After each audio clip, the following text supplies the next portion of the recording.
2011 থেকে 2026 আমাদের সরকারের একাধিক যুগান্তকারী প্রকল্প সিদ্ধান্তর কারণে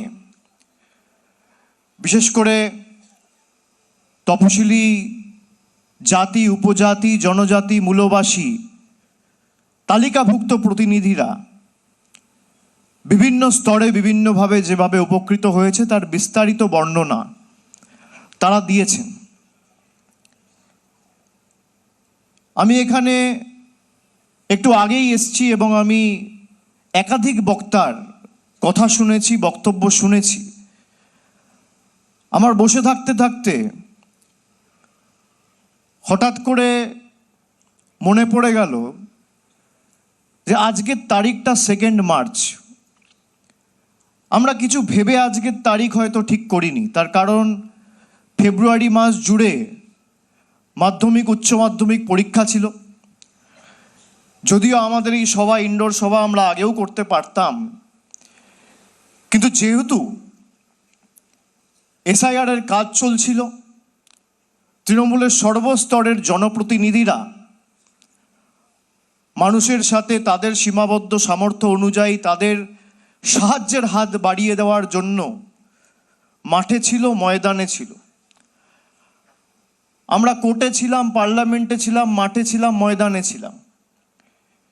কেউ 1 ইঞ্চি জমি জায়গা বিজেপি এবং তার সহকারী সংস্থা নির্বাচন কমিশনকে ছাড়েনি।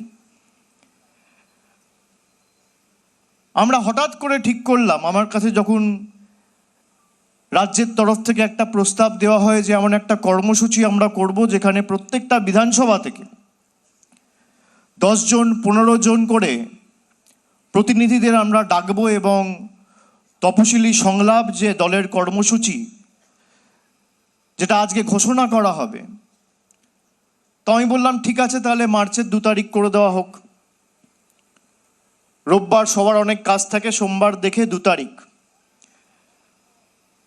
আমার সকালবেলা একটা মেসেজ এলো, আমাকে একজন মেসেজ করে জানালো যে আজকের দিনে, আজ থেকে প্রায় 100 বছর আগে, 1930 সালে, মানে আজ থেকে প্রায় 94 বছর আগে, 96 বছর আগে,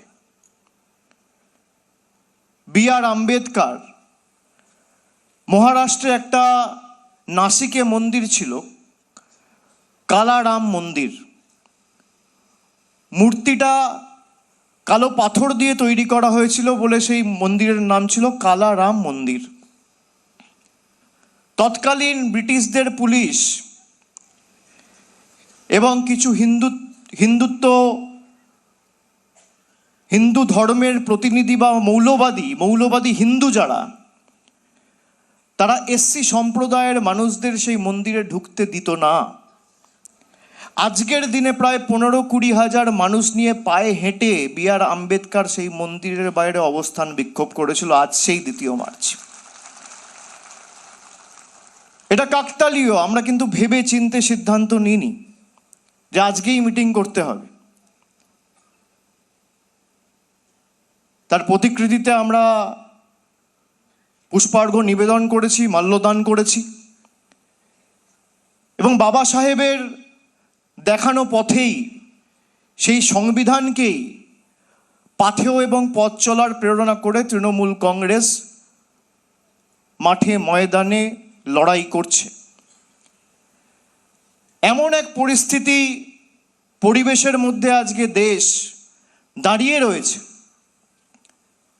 যেখানে দেশের স্বরাষ্ট্রমন্ত্রী তিনি বলছেন আম্বেদকরের নাম নেওয়া একটা ফ্যাশন হয়ে গেছে। কেউ যদি আম্বেদকর বলছে, স্বরাষ্ট্রমন্ত্রী অমিত শাহর গায়ে লাগছে। এই খবর আপনি টিভির চ্যানেলে দেখবেন না, সমাজ মাধ্যমে কেউ হয়তো শুনেছেন, 2-4টে খবরের কাগজ পৃথকভাবে খবর করতে পারে, কিন্তু মেন স্ট্রিম মিডিয়া এই খবর কোনোদিন দেখাবে না। বিজেপির একাধিক নেতা কর্মী যেভাবে SC/ST সম্প্রদায়ের প্রতিনিধিদের অপমানিত করেছে, বিশেষ করে 2014 সালে বিজেপি সরকারে ক্ষমতায় আসার পর থেকে আপনারা সবাই সেটা দেখেছেন। কিছু তথ্য যদি আপনাদের সামনে রাখি, শেষ যে এনসিআরবির ডেটা অর্থাৎ ন্যাশনাল ক্রাইম রেকর্ড ব্যুরো 2025 সালের সেপ্টেম্বর মাসে যে ডেটা পাবলিশ হয়েছে, 2023 সালের যে রিপোর্ট হয়েছে, সেই রিপোর্টে যে রাজ্যগুলো শীর্ষে রয়েছে তপশিলি জাতির মানুষের বিরুদ্ধে একাধিক অপরাধ, নির্যাতন বা আক্রমণাত্মক ঘটনার ক্ষেত্রে 1 নম্বর স্থানে রয়েছে যে রাজ্য বা প্রদেশ, তার নাম উত্তরপ্রদেশ। 2 নম্বর স্থানে রয়েছে রাজস্থান। 3 নম্বর স্থানে রয়েছে মধ্যপ্রদেশ।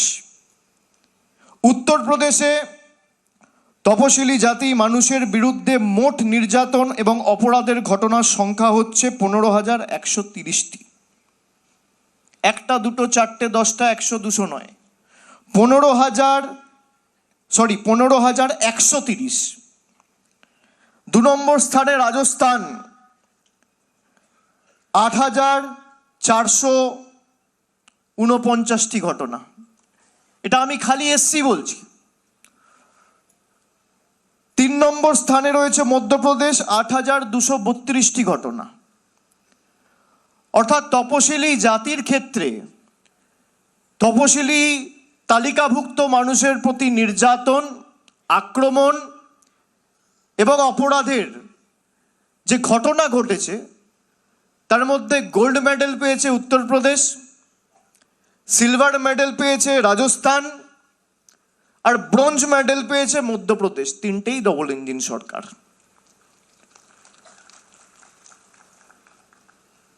আমি যদি এবার জনজাতি মূলবাসীদের ক্ষেত্রে আপনাদের উদাহরণ দিই, এই তথ্য আমার নয়, এই তথ্য অমিত শাহের মন্ত্রকের। 1 নম্বর স্থানে রয়েছে মণিপুর। ঘটনার সংখ্যা,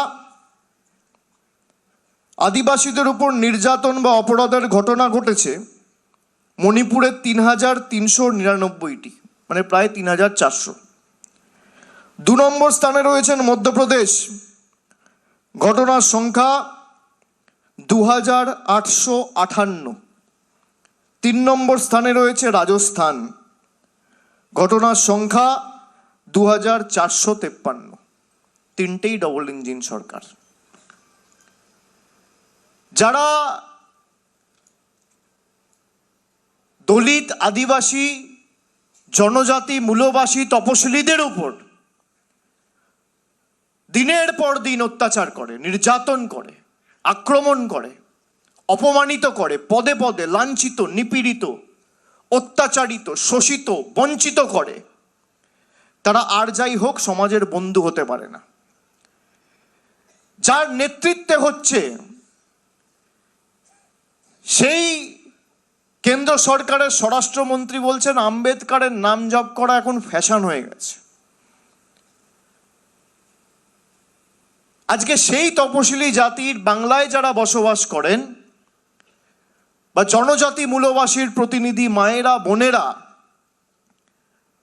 আমরা 2021-এ নির্বাচনের আগে আমরা বলেছিলাম তপশিলি মায়েদের বা বোনেদের বা দিদিদের আমাদের সরকার ক্ষমতা এলে আমরা লক্ষ্মীর ভাণ্ডার দেবো মাসে 1,000। 5 বছরের মধ্যে আজকে 2026 সবে শুরু হয়েছে। ফেব্রুয়ারি মাসের বাজেটে ঘোষণা করেছে মার্চের 1 তারিখে তপশিলি জাতি এবং জনজাতি মূলবাসীর মায়েরা 1,700 টাকা করে লক্ষ্মীর ভাণ্ডার পেয়েছেন। এক একজনকে 1,700 টাকা করে লক্ষ্মীর ভাণ্ডার দেওয়া মানে বছরে 20,400 টাকা করে একজন মহিলাকে দেওয়া। বাড়িতে যদি 4 জন মহিলা থাকে তাহলে 4 জনই বছরে 20,400 টাকা করে পাচ্ছে। মমতা বন্দ্যোপাধ্যায়কে পুনরায় নির্বাচিত করে বিজেপিকে শূন্য করা মানে আগামী 5 বছর 1,02,000 টাকা কেন্দ্র সরকার দিক আর না দিক, আমাদের রাজ্য সরকার সরাসরি আপনাদের ব্যাংক অ্যাকাউন্টে 1,02,000 টাকা পৌঁছাবে। এই দৃষ্টান্ত ভারতবর্ষে আর কোথাও নেই। যেভাবে বাংলাকে পদে পদে বঞ্চিত করেছে কেন্দ্রের সরকার, শুধুমাত্র 100 দিনের কাজের টাকা নয়, এমনকি পানীয় জল, জল জীবন মিশনের ক্ষেত্রে কেন্দ্র সরকারের কোনো সহায়তা নেই, টাকা আটকে দেওয়া হয়েছে।